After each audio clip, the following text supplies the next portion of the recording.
अलीशा, ये आपकी क्लास नहीं है।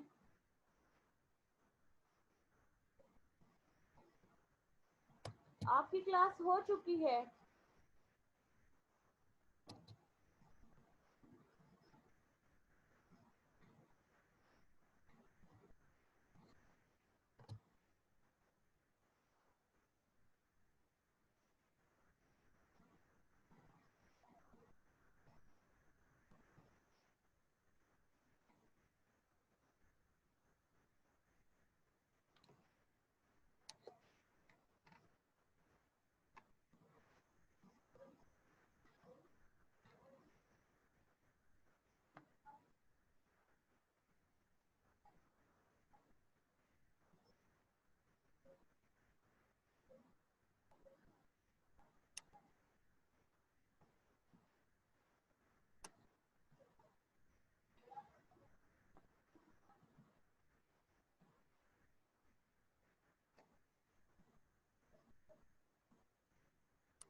अस्सलाम वालेकुम मैम।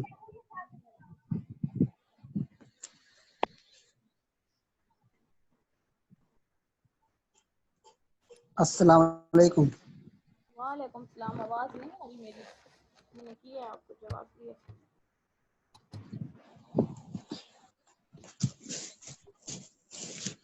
बाकी क्लास फेलोज कहाँ हैं आपके? जी मैम।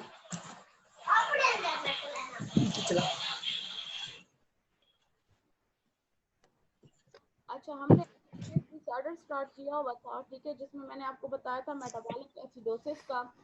मेटाबॉलिक एसिडोसिस के अब होने के तीन वजूहात होते हैं। एक तो नॉन वोलेटाइल एसिड की जब प्रोडक्शन आपकी बॉडी के अंदर बढ़ जाए। दूसरा, हाइड्रोजन आयन की एक्सक्रीशन जो है वो कम हो जाए किडनी से। और लॉस होता है बहुत ज़्यादा बेस का, बेसिक कंपाउंड का आपकी बॉडी से, तो उससे जो है मेटाबॉलिक एसिडोसिस हो जाता है। वजह क्या होगी, कौन कौन सी वजह से ये कंडीशन आपकी बॉडी के अंदर प्रोड्यूस होती है? डायरिया की वजह से। डायरिया में क्योंकि डिहाइड्रेशन हो जाती है तो बहुत ज़्यादा इलेक्ट्रोलाइट बैलेंस आपकी बॉडी में डिस्टर्ब हो जाता है, या बाइल और पैंक्रियाटिक जूस के कम होने की वजह से, या बाइकार्बोनेट आयन का लेवल कम होने की वजह से क्या होता है, मेटाबॉलिक एसिडोसिस हो जाता है। ठीक है। फिर मैंने आपको बताया कि डायबिटिक मेलाइटिस में जो एसिड कीटोन बॉडीज होती हैं, जो क्या होती हैं कि आपकी बॉडी के अंदर जो है वो शुगर की मालिक्यूल की जगह, शुगर ग्लूकोज की जगह, वो जो है आपकी बॉडी में फैट्स की ब्रेक डाउन होना स्टार्ट हो जाती है, जिसकी वजह से कीटोन बॉडीज जो हैं, जो एसिडिक इन नेचर होते हैं, उनकी प्रोडक्शन बढ़ जाती है, और ये फिर आपकी बॉडी को मेटाबॉलिक एसिडोसिस की तरफ लेके जाती है। रीनल फेल्योर, ठीक है, उसमें भी आयन जो है, हाइड्रोजन आयन जो है आपकी यूरिन से जो है उसकी एक्सक्रीशन कम हो जाती है, एकमुलेशन हो जाती है आपकी बॉडी के अंदर, तो उसकी वजह से भी मेटाबॉलिक एसिडोसिस हो जाती है। और लैक्टिक एसिड की जब प्रोडक्शन बढ़ जाती है इन हाइपोक्सिक कंडीशन, तब भी बॉडी के अंदर मेटाबॉलिक एसिडोसिस जो है वो जो है अब होना स्टार्ट हो जाता है। तो ये क्या होता है, production of non volatile acid, आपकी बॉडी के अंदर हाइड्रोजन आयन की कंसंट्रेशन जब कम हो जाए, या आपकी बॉडी के अंदर बेसिक कंपाउंड जो है वो लॉस होना स्टार्ट हो जाए, तो उसकी वजह से क्या होता है, मेटाबॉलिक एसिड अल्कोलोसिस होता है, और सॉरी एसिडोसिस होता है। ये कल वाला टॉपिक था। ठीक है, आज हम जो है अपना टॉपिक जो है नेक्स्ट हमने क्या डिसऑर्डर पढ़ना है, मेटाबॉलिक, ठीक है, अल्कलोसिस। उसके बिल्कुल बरक्स होगा। उसमें क्या था कि बाइकार्बोनेट आयन जो है उसकी क्या हो रही थी आपकी बॉडी से, उसमें उसका प्लाज्मा लेवल कम होने की वजह से जो है आपकी बॉडी के अंदर मेटाबॉलिक एसिडोसिस हो रहा है। तो अब इसमें क्या होगा, अल्कलोसिस के अंदर अब इसमें बाइकार्बोनेट आयन की जो है एब्जॉर्प्शन बढ़ जाएगी। ठीक है, एब्जॉर्प्शन इंक्रीज होने की वजह से पीएच जो है बेसिक की तरफ जाएगी। ठीक है, तो in this case high pH बढ़ेगी। क्यों? क्योंकि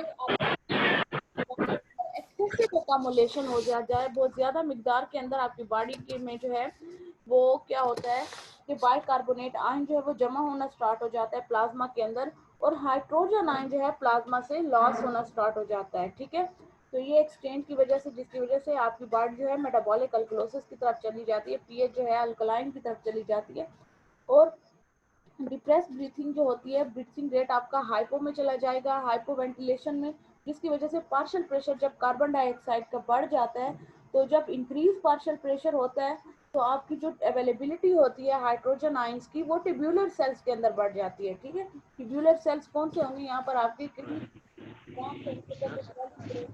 यहाँ पर जो है ल्यूमन के अंदर हाइड्रोजन आयन की कंसंट्रेशन बढ़ जाती है। ठीक है, अब जो हाइड्रोजन आयन है ये दोबारा रीअब्सॉर्ब हो जाते हैं बाइकार्बोनेट आयन को के अंदर, उसके को ट्रांसपोर्ट के अंदर एब्जॉर्प्शन हो जाती है। अब जो एक्सक्रीशन के साथ साथ में मेटाबॉलिक अल्कलोसिस में क्या होता है कि आपकी बॉडी सोडियम आयन जो है वो भी ज्यादातर यूरिन से जो है बाहर की तरफ एक्सक्रीट हो रहा होता है, खारिज हो रहा होता है सोडियम और हाइड्रोजन एक्सचेंज मैकेनिज्म के अंदर। और दूसरा क्या है, पोटेशियम आयन भी यूरिन के थ्रू आपके लॉस हो रहे होते हैं, और due to non availability of hydrogen ion, क्योंकि हाइड्रोजन आयन की मिकदार नहीं होती, जिसकी वजह से पोटेशियम जो उसके साथ एक्सचेंज होना था वो भी आपकी बॉडी से जो है यूरिन की तरफ बाहर की तरफ हाँ हो रहा होता है। तो क्या हो रहा है आपकी शौकत लुड़ो जी सर जी ने मसला था मास आप ये क्या कर रहे हैं, क्लास लें या कपड़े बेचे, एक काम करें। ठीक है, तो अब यहाँ पे क्या है कि आपकी जो पीएच है, ठीक हो गया, यहाँ पर देखिए मेटाबॉलिक अल्कलोसिस की बात हो रही है, तो पीएच जब बढ़ जाएगी, ठीक है, पीएच क्यों बढ़ती है, क्योंकि एक्सेसिव एकमुलेशन हो रही है इसमें, आपकी बॉडी के अंदर बाइकार्बोनेट आयन की मिकदार जो है वो बहुत ज्यादा जमा हो रही है। बाइकार्बोनेट जमा होने की वजह से प्लाज्मा के अंदर, और प्लाज्मा से हाइड्रोजन आयन जो है उसका लॉस होने की वजह से पीएच आपकी किसकी तरफ जा रही है, अल्कलाइन की तरफ जा रही है। एक वजह आपका ब्रीथिंग रेट डिप्रेस होता है, तो जिसकी वजह से पार्शियल प्रेशर कार्बन डाइऑक्साइड का बढ़ जाता है। पार्शियल प्रेशर बढ़ने की वजह से ट्यूब्यूलर सेल्स जितने भी नेफ्रॉन के अंदर पड़े हुए उनके अंदर हाइड्रोजन आयन की मिकदार बढ़ जाती है, वहां पे अवेलेबल हो जाते हैं। ठीक है, अब हाइड्रोजन आयन जो है जितने भी वो बाइकार्बोनेट आयन के साथ जो है वो यूज हो जाते हैं, क्योंकि उसकी रिएब्जॉर्प्शन हो रही होती है बाइकार्बोनेट आयन की, और सोडियम आयन जो है आपकी बॉडी से एक्सक्रीट आउट हो रहे होते हैं सोडियम हाइड्रोजन एक्सचेंज मैकेनिज्म के अंदर। और इसी तरह पोटाशियम का लेवल भी कम हो जाता है आपकी बॉडी में, तो बॉडी पूरी की पूरी किसकी तरफ चली जाती है, मेटाबॉलिक अल्कलोसिस की तरफ चली जाती है। ठीक है, इसको मैं लिख भी देती हूँ आपको, थोड़े थोड़े से पॉइंट इसमें लिख भी लेते हैं कि इसमें जो है एक्सेसिव एकमुलेशन किसकी होती है, एक्सेसिव एकमुलेशन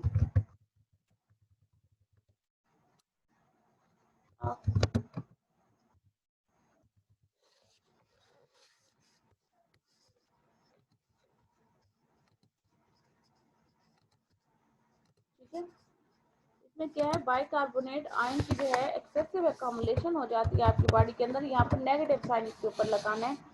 ठीक हो गया, इन द प्लाज्मा, और प्लाज्मा से and loss of hydrogen ion.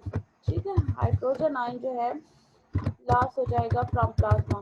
ठीक है, ये एक्सचेंज मैकेनिज्म के थ्रू बाइकार्बोनेट आयन वहां पे जमा हो रहा है, और वहां से हाइड्रोजन आयन जो है प्लाज्मा से बाहर की तरफ आ रहा है, तो जिसकी वजह से आपकी बॉडी मेटाबॉलिक अल्कलोसिस की तरफ जा रही है। अब क्या होता है कि ब्रीथिंग रेट डिप्रेस हो जाता है,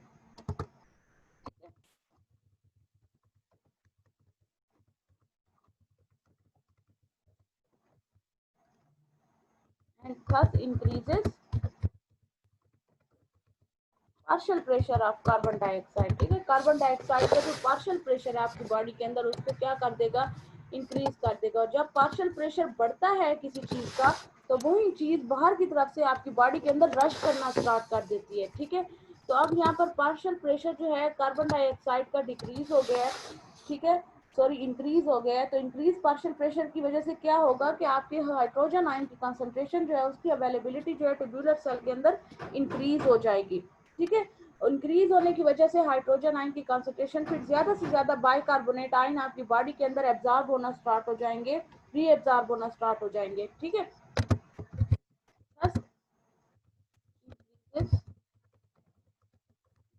रीएब्जॉर्प्शन ऑफ, ठीक है, बाइकार्बोनेट आयंस, ठीक है। बाइकार्बोनेट आयंस की जो है आपकी बॉडी के अंदर मिकदार वो इंक्रीज हो जाती है, और साथ में पोटाशियम और सोडियम का लेवल जो है वो भी आपकी बॉडी में क्या होगा, कम होने लग जाएगा, क्योंकि उसकी जो है यूरिन के थ्रू एक्सक्रीशन बाहर की तरफ बढ़ जाती है। तो ये मेटाबॉलिक अल्कलोसिस है। क्लिनिकल एग्जांपल्स हमारे पास कौन सी आ जाती है कि कौन कौन सी कंडीशन के अंदर जो है मेटाबॉलिक अल्कलोसिस हो सकता है। तो उसमें पहली कंडीशन है वॉमिटिंग, ठीक है, क्योंकि इसमें ज़्यादातर अमाउंट में हाइड्रोजन क्लोराइड जो है आपकी बॉडी से HCl जो है वो लॉस हो जाता है, वोमिटिंग, ठीक है। वोमिटिंग है, बहुत ज़्यादा डायूरेटिक जो है ड्रग यूज़ करने की वजह से, डायूरेटिक्स ये जो यूरिनेशन काज करती है, आपके ब्लड प्रेशर को लोअर करने के लिए ड्रग जो दी जाती है, मोस्टली हाइपरटेंसिव पेशेंट यूज़ करते हैं डायूरेटिक्स। उनके इस्तेमाल ज़्यादा करने की वजह से क्या होता है कि आपकी जो है बॉडी से जो है इलेक्ट्रोलाइट बैलेंस जो है ये भी डिस्टर्ब हो जाता है, तो उसकी वजह से आपकी बॉडी मेटाबॉलिक अल्कलोसिस की तरफ चली जाती है, ठीक है। नेजोगैस सक्शन जो है, नेजोगैस्ट्रिक सक्शन जो है, इसमें क्या होता है, इसमें हम क्या करते हैं कि सॉलिड को, सब्सटेंसेस को या लिक्विड को या गैसेस को आपकी स्टमक या इंटेस्टाइन से बाहर की तरफ निकालते हैं, ठीक है, ट्यूब लगाई जाती है, तो उसके थ्रू भी आपकी बॉडी के अंदर जो है वो इलेक्ट्रोलाइट बैलेंस डिस्टर्ब होता है, जिसकी वजह से आपकी बॉडी मेटाबॉलिक अल्कलोसिस की तरफ जाती है। या आप बहुत ज़्यादा बाइकार्बोनेट आयन जो है थ्रू डाइट जो है वो ले रहे हो, ठीक है, इंजेस्ट कर रहे हो, आप ऐसी डाइट ले रहे हो जिसके अंदर बाइकार्बोनेट की मिकदार ज़्यादा है, तो उसकी वजह से भी आपकी बॉडी जो है मेटाबॉलिक अल्कलोसिस की तरफ चली जाती है, ठीक है। ये हमारे पास क्या थे, मेटाबॉलिक अल्कलोसिस की एग्जांपल है। पहले हमने क्या पढ़ा, मेटाबॉलिक एसिडोसिस का पढ़ा, उसमें हमने क्या पढ़ा था कि उसमें बाइकार्बोनेट आयन आपकी बॉडी से प्लाज्मा से एक्सक्रीट होने लग जाता है, और हाइड्रोजन आयन वहाँ पे जो है वो एकमुलेट होना स्टार्ट हो जाता है। यहाँ पर बाइकार्बोनेट आयन एकमुलेट हो रहा है और हाइड्रोजन आयन लॉस हो रहा है। वहाँ पे ब्रीथिंग रेट जो है वो क्या हो रहा था, यहाँ पे सुप्रेस हो रहा है, जबकि वहाँ पे इस तरह का मैकेनिज्म नहीं था ब्रीथिंग रेट का। तो यहाँ पे क्या हो रहा है, दूसरा के पोटाशियम और साथ में सोडियम की एक्सक्रीशन भी बॉडी से बढ़ रही है, क्योंकि वो एक्सचेंज मैकेनिज्म जो था, हाइड्रोजन आयन जो है ट्यूब्यूलर सेल्स के अंदर जो है उसकी क्या हो रही है, सिक्रीशन बढ़ रही है, अवेलेबिलिटी बढ़ रही है due to decrease partial pressure of carbon dioxide. तो यहाँ पर जो मेटाबॉलिक एसिडोसिस में क्या था कि उसमें जो है एक्सेसिव अमाउंट में जो है क्या होता है कि बाइकार्बोनेट आयन जो है आपकी यूरिन के थ्रू बाहर की तरफ एक्सपेल आउट हो जाता है, जिसकी वजह से बॉडी मेटाबॉलिक एसिडोसिस में चली जाती है। और यहाँ पर पोटाशियम और सोडियम जो है यूरिन के थ्रू एक्सपेल आउट हो रहा था, वहाँ पे हमने डायबिटीज की एग्जांपल दी, हाइपोक्सिया की एग्जांपल दी, ठीक है, डिहाइड्रेशन, डायरिया की एग्जांपल दी। इसमें वोमिटिंग है, डायूरेटिक ड्रग्स हैं, और बाइकार्बोनेट आयन की इंजेक्शन है, अगर आप डाइट में ज़्यादा ले रहे हो तो उसकी वजह से मेटाबॉलिक एसिडोसिस अल्कलोसिस हो जाता है, ठीक है। ये टर्मिनोलॉजीज हमारी कवर हो गई। दूसरा हमारे पास आ रहा है रिस्पायरेटरी एसिडोसिस। अब रिस्पायरेटरी एसिडोसिस क्या होता है उसकी समझ आ रही है आपको? जी इतना मुश्किल नहीं है, जब आप पढ़ने बैठोगे आपको मैकेनिज्म खुद ही समझ आ जाएगी इसकी, ठीक है। ये याद करना है, पेपर पॉइंट ऑफ व्यू से बहुत इंपॉर्टेंट पॉइंट्स हैं, ठीक है, आपके एमसीक्यूज में भी ये चीज़ें आती हैं। तो रिस्पायरेटरी एसिडोसिस में क्या होता है कि लो पीएच जब होती है ना, लो पीएच का मतलब है पीएच जब असिडिक होती है, ठीक है, पीएच लो होगी जब, तो कार्बन डाइऑक्साइड और बाइकार्बोनेट आयन की कंसंट्रेशन बढ़ जाती है, ठीक है। लो पीएच पे बॉडी के अंदर कार्बन डाइऑक्साइड और कार्बोनिक एसिड की कंसंट्रेशन क्या होती है, बढ़ जाती है, ठीक है। तो एज कंपेंसेशन टेक प्लेस, तो कंपेंसेटरी मैकेनिज्म में आपके लंग्स क्या करते हैं, ये हाइड्रोजन आयन को दोबारा से यूटिलाइज करते हैं, ठीक है, यूटिलाइज करके बाइकार्बोनेट को रीअब्जॉर्ब करते हैं रीनल टेब्यूल से, ठीक है। जब उनकी रीअब्जॉर्प्शन स्टार्ट हो जाती है तो आपका जो है प्लाज्मा के अंदर बाइकार्बोनेट आयन का लेवल बढ़ जाता है, और हमने अभी पढ़ा है कि बाइकार्बोनेट आयन का जब लेवल बढ़ता है तो आपकी पीएच बढ़ती है, बड़ी रेस्ट होती है, अल्कलाइन की तरफ जाती है। ये पॉइंट्स आपने याद रखने हैं। मेटाबॉलिक एसिडोसिस में क्या होता है कि आपकी पीएच एक तो एसिडिक हो जाती है, ठीक है, ये पहले याद रखें, क्योंकि बॉडी के अंदर कार्बन डाइऑक्साइड जो कि एसिडिक इन नेचर है और कार्बोनिक एसिड इसकी कंसंट्रेशन बढ़ जाती है। अब आपके लंग्स क्या करते हैं, इसमें कंपनसेशन मैकेनिज्म क्या होता है कि बाइकार्बोनेट आयन को रिएब्जॉर्ब करने के लिए हाइड्रोजन आयन जो है उसकी यूटिलाइजेशन को बढ़ा देते हैं, ठीक है, जिसकी वजह से रीनल ट्यूब्यूल से उनकी जब एब्जॉर्प्शन बढ़ जाती है तो प्लाज्मा के अंदर बाइकार्बोनेट आयन का लेवल बढ़ जाता है। बाइकार्बोनेट आयन लेवल बढ़ जाता है, सोडियम हाइड्रोजन एक्सचेंज जो है वो दोबारा इंक्रीज होने की वजह से क्लोरीन की रीअब्जॉर्प्शन कम हो जाती है। ठीक है, ये मैकेनिज्म। और लो प्लाज्मा क्लोरीन जो है रिजल्ट इन आपका, जब क्लोरीन का लेवल कम होगा तो प्लाज्मा के अंदर बाइकार्बोनेट आयन का लेवल बढ़ता है, जिसकी वजह से आपका क्या होता है, ये जो है वो किसकी तरफ जा रही होती है आपकी, जो है आपकी पीएच कार्बोनिक एसिड जब कंसंट्रेशन बढ़ती है तो इट मींस कार्बोनिक एसिड की फॉर्मेशन इंक्रीज हो रही है, और ये आपकी जो है रिस्पायरेटरी एसिडोसिस कहलाता है।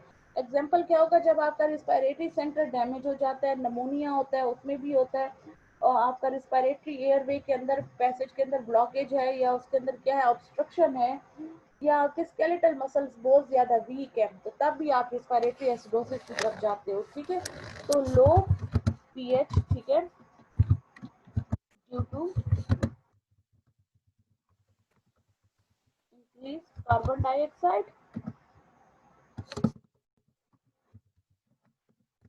And H2CO3 carbonic acid concentration. ठीक है, इनकी कंसंट्रेशन बढ़ने की वजह से क्या होगा कि आपकी पीएच कम एसिडिक की तरफ जाती है। ठीक है, उसके बाद क्या है, हाइड्रोजन आयन जो है एज अ कंपेंसेटरी मैकेनिज्म के थ्रू जो है आपकी बॉडी से यूटिलाइज होना स्टार्ट हो जाते हैं, और रीएब्जॉर्प्शन ऑफ बाइकार्बोनेट आयन। ठीक है,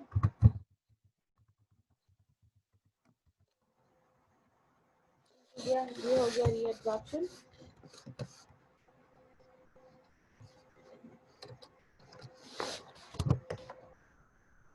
ठीक, फ्रॉम रीनल ट्यूब्यूल्स में आपके लिखा हुआ है, सिर्फ आपको समझाने के लिए कुछ पॉइंट्स लिख रही हूँ।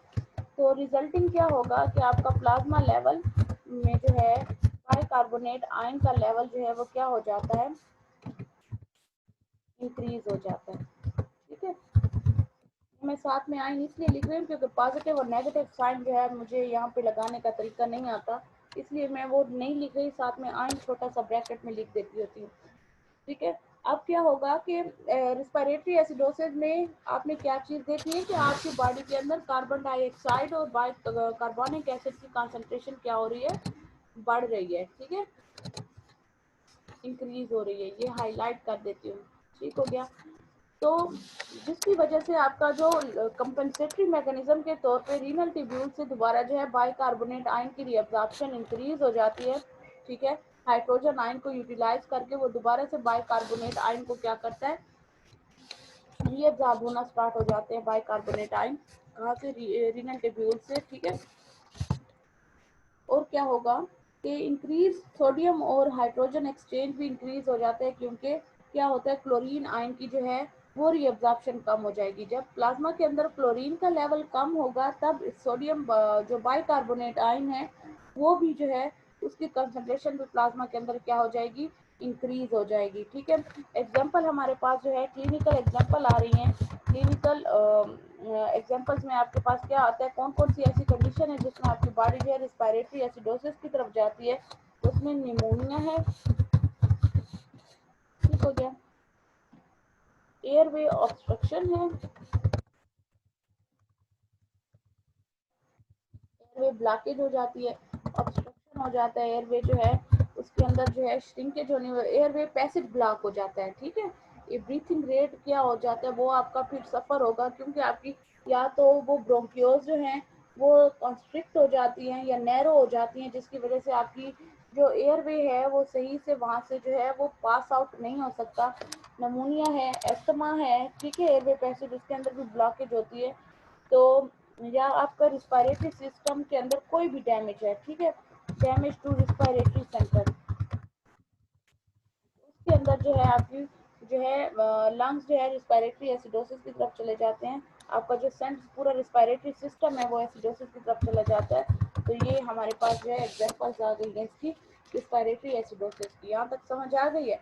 मेनली क्या होगा, कार्बन डाइऑक्साइड और कार्बोनिक एसिड की कंसंट्रेशन जो है वो बढ़ जाएगी, हाइड्रोजन आयन दोबारा से रीअब्जॉर्ब होने लग जाएगा, यूटिलाइज होने लग जाने के यूज होने लग जाएगा, क्योंकि बाइकार्बोनेट जो है रीनल ट्यूब्यूल से एब्जॉर्ब हो रहे होंगे। जिसकी वजह से प्लाज्मा के अंदर आपके बाइकार्बोनेट आयन का लेवल बढ़ जाता है। दूसरा, सोडियम और हाइड्रोजन एक्सचेंज मैकेनिज्म इंक्रीज हो जाएगा और इन रिजल्ट क्लोरीन जो है आपकी बॉडी से वो लॉस होना स्टार्ट हो जाएगा। जब वो लॉस होगा तो इन रिजल्ट रीअब्जॉर्प्शन जो है बाइकार्बोनेट आयन की वो बढ़ने लग जाएगी। तो ये पूरी टर्मिनोलॉजी क्या किसको एक्सप्रेस करती है? रिस्पिरेटरी एसिडोसिस को एक्सप्रेस करती है। और एग्जांपल हमारे पास नमूनिया है, एयरवे ऑब्स्ट्रक्शन है, या रिस्पिरेटरी सेंटर जब डैमेज हो जाता है तो तब रिस्पिरेटरी एसिडोसिस की तरफ लंग्स चले जाते हैं। ठीक है, अब दूसरा हमारे पास आ रही है टर्मिनोलॉजी, वो क्या है? रिस्पिरेटरी में जो है अब उसके उलट होगा, रिस्पिरेटरी अल्कलोसिस। हो गया। इसमें क्या होगा? सोडियम आयन, वहां पे हमने पढ़ा है ना, कार्बन डाइऑक्साइड और बाइकार्बोनेट आयन, कार्बोनिक एसिड जो है वो जमा हो रहा है, कम्युलेट हो रहा है प्लाज्मा के अंदर। इसमें ऐसा नहीं होगा, नाम से जाहिर है अल्कलोसिस में पीएच हाई होगी। ठीक है, ड्यू टू डिक्रीज एकमुलेशन, वहां पे इंक्रीज हो रही थी ना, due to decrease carbon dioxide and H2CO3 carbonic acid concentration. ठीक है, कंसंट्रेशन कम होने की वजह से पीएच जो है बढ़ जाएगी। ठीक है, अल्कलाइन की तरफ जाएगी और आपकी वेंटिलेशन रेट जो है वो भी क्या हो जाएगा? इंक्रीज हो जाएगा। बोथ इन रेट और डेप्थ उसके अंदर जो है इंक्रीजेस। ठीक है, और रिजल्टिंग भी कार्बन डाइऑक्साइड जो है उसकी कंसंट्रेशन कम हो जाती है, हाइपर वेंटिलेशन होगी। मैंने आपको बताया था excessive amount of carbon dioxide आपकी बॉडी से लॉस हो जाती है। क्लिनिकल एग्जांपल्स आपके पास क्या है? इसमें है हाइपोक्सिया। ठीक है, ये मैंने आपको कल डिटेल से पढ़ाया कि हाइपोक्सिया क्या होता है कि जब आप सवेयर टाइप एक्सरसाइज करते हो तो ऑक्सीजन हमारी बॉडी के अंदर बहुत ज़रूरी होता है ग्लूकोज की ब्रेक डाउन करने के लिए। जब वो इनफ नहीं होता, सफिशिएंट नहीं होता ड्यू टू एक्सेसिव एक्सरसाइज, तो आपकी बॉडी के अंदर जो है क्या होता है कि लैक्टिक एसिड की प्रोडक्शन इंक्रीज हो जाती है। ठीक है, तो ड्यूरिंग एक्सरसाइज इंटेंसिव शदीद किस्म की जब आप एक्सरसाइज कर रहे होते हो तो देयर इनफ ऑक्सीजन जो है वो सफिशिएंट नहीं होता कि आपके मसल्स को जो है वो क्या है प्रोवाइड करे ऑक्सीजन, ग्लूकोज एनर्जी जो है उसको प्रोवाइड करे। तो ये प्रोसेस जो है क्या होता है? कंपनसेटरी हो जाता है, लैक्टिक एसिड की प्रोडक्शन बढ़ जाती है और वो आपकी बॉडी के अंदर जो है सारी जो है वो क्या कर रही होती है? कंपनसेटरी तौर पे जो है वो काम कर रही होती है। अब हाइपोक्सिक कंडीशन में क्या होता है? आप जो है due to lack of oxygen जो है उसमें भी आपकी बॉडी जो है लैक्टिक एसिड की प्रोडक्शन को जो है वो क्या कर देती है? बढ़ा देती है। ठीक है, तो इसमें भी वैसे ही होगा, हाइपोक्सिया होगा। हाइपोक्सिया के अंदर एस्थमा, हाई एल्टीट्यूड, अगर आप हाइट पे जा रहे हो, या नमूनिया है, तो इसमें भी ऑक्सीजन की मिकदार आपकी बॉडी के अंदर कम हो रही है ना, एयरवे ब्लॉकेज की वजह से ऑक्सीजन ज्यादा नहीं जा रही अंदर। आप ऊंचाई पे चढ़ रहे हो तो ऊंचाई पे जो है ऑक्सीजन जो है कम होती है, उसकी वजह से अंदर नहीं जा रही, तो आप हाइपोक्सिक हो जाते हो। तो हाइपोक्सिक होने की वजह से आपकी पीएच जो है वो अल्कलाइन की तरफ चली जाती है, नमूनिया हो गया इसके अंदर भी। उसके अलावा सवेयर अनीमिया, अनीमिया होने की वजह से भी क्या होता है? ब्लड सेल्स जो है उसका जो है नंबर काउंट कम हो जाता है। ब्लड सेल्स का नंबर कम होने की वजह से ऑक्सीजन कैरिंग कैपेसिटी इनके अंदर कम हो जाती है, तो उस वजह से भी जो है क्या होता है? आप हाइपोक्सिक या सवेयर अनीमिया के अंदर भी रिस्पिरेटरी अल्कलोसिस की तरफ जाते हो। एंजाइटी, न्यूरोसिस, ठीक है, इसमें भी आपकी बॉडी जो है वो क्या होती है? रिस्पिरेटरी अल्कलोसिस की तरफ जाती है कि आपकी पीएच रेज हो जाती है, कार्बन डाइऑक्साइड और कार्बोनिक एसिड की कंसंट्रेशन बॉडी के अंदर कम हो जाती है। हार्ट फेल्योर बुक में लिखा हुआ है, आप पूरा देख लीजिएगा, मैंने इसलिए शॉर्ट टर्म लिखा है, HF लिखा है। अगर यहाँ सेंट्रल नर्वस सिस्टम के अंदर कोई इंजरी है, ठीक है, सेंट्रल नर्वस सिस्टम में इंजरी होने की वजह से भी आपकी रिस्पिरेटरी अल्कलोसिस की तरफ चली जाती है बॉडी। लंग्स जो है वो क्या होंगे? रिस्पिरेटरी अल्कलोसिस की तरफ जाएंगे। आपका जो है कार्बन डाइऑक्साइड का लेवल डिक्रीज होगा, कार्बोनिक एसिड की कंसंट्रेशन भी डिक्रीज होगी, पीएच रेज हो जाएगी, वेंटिलेशन इंक्रीज हो जाएगी। एग्जांपल हाइपोक्सी है, सवेयर अनीमिया है, एंजाइटी है, हार्ट फेलियर है, या आपके सेंट्रल नर्वस सिस्टम को जो कोई डैमेज हो जाए या इंजरी हो जाए तो उस वजह से क्या होता है? आप रिस्पिरेटरी अल्कलोसिस की तरफ चले जाते हो। ठीक है, तो ये हमारा चैप्टर का एंड हो गया। डिसऑर्डर भी हमने स्टडी कर लिए हैं। समझ आ गई है यहाँ तक? यस समझ आई है? सही से बताएं। जी मैम, अरे जिसने भी सही समझ। सिफत है, फवाद है, यासिर, और महमूद अहमद। समझ आई है आप सबको? जी मैम। ठीक है, आपके पेपर होंगे अब आपके एग्जाम भी आने वाले हैं इसके बाद, तो तैयारी करें।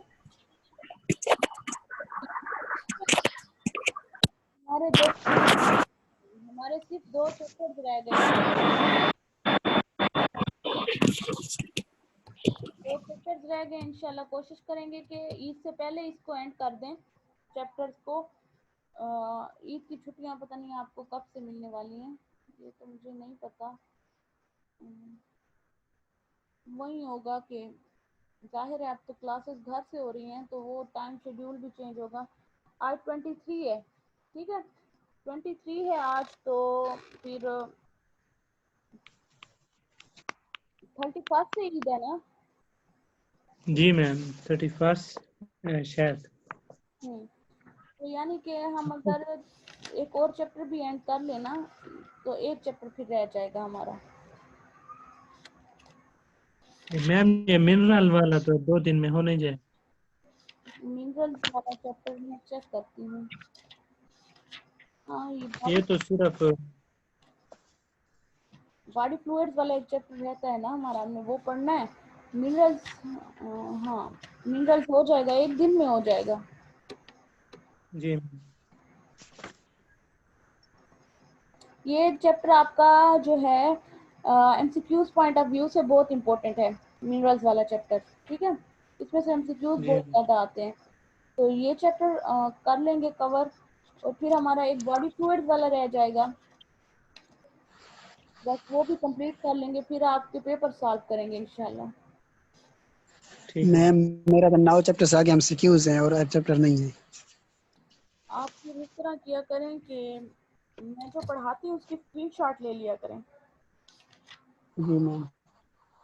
लिखवाती हूँ, लेक्चर्स भी सर आपको दे देंगे, अपलोड कर देंगे, तो वहाँ से भी आप देख सकते हो। ईद के बाद इंशाल्लाह आपके सारे लेक्चर्स अपलोड हो जाएं, ठीक है। तो बस आज इतना काफ़ी है। जी मैम जब एक साथ होंगे फिर बंदा नहीं देख सकता, एक एक आता है फिर बंदा देखता है सर। हाँ, अभी तक सर तनवीर ने एक अपलोड नहीं। मैं उनसे बात करती हूँ, आज इंशाल्लाह कोई एक कर देंगे वो अपलोड, ठीक है। तो आज इतना है। मैम फिर जी जी मैम फिर बंदा देख लेता है, फिर इकट्ठे होते हैं फिर समझ नहीं आती कौन कौन। ठीक, मैं कहती हूँ उनसे, आप इस तरह है कि आज की क्लास काफ़ी है, फिर कल इंशाल्लाह कंटिन्यू करेंगे इसको, ठीक है। नेक्स्ट चैप्टर ठीक है स्टार्ट करेंगे। ये चैप्टर आपने पढ़ना है पेपर पॉइंट ऑफ व्यू से, बहुत ठीक है इंपॉर्टेंट है। जो जो चीज़ पढ़ा रही हूँ, जो जो चीज़ आपको बार बार कह रही हूँ कि पेपर में आएगी, याद करनी है, तो उसको नहीं छोड़ना, क्योंकि आपका पेपर प्रीवियस जो है उसके अंदर जो चीज़ें आती है, मैं वही चीज़ें आपको कहती हूँ कि वो इम्पोर्टेंट है, ठीक है। तो ये आपने ठीक दोबारा कहीं पे मुश्किल हो, जो चीज़ समझ ना आए, मुझसे बार बार पूछा करें, लेकिन पढ़ा ज़रूर करें, ठीक। ठीक है। ठीक है।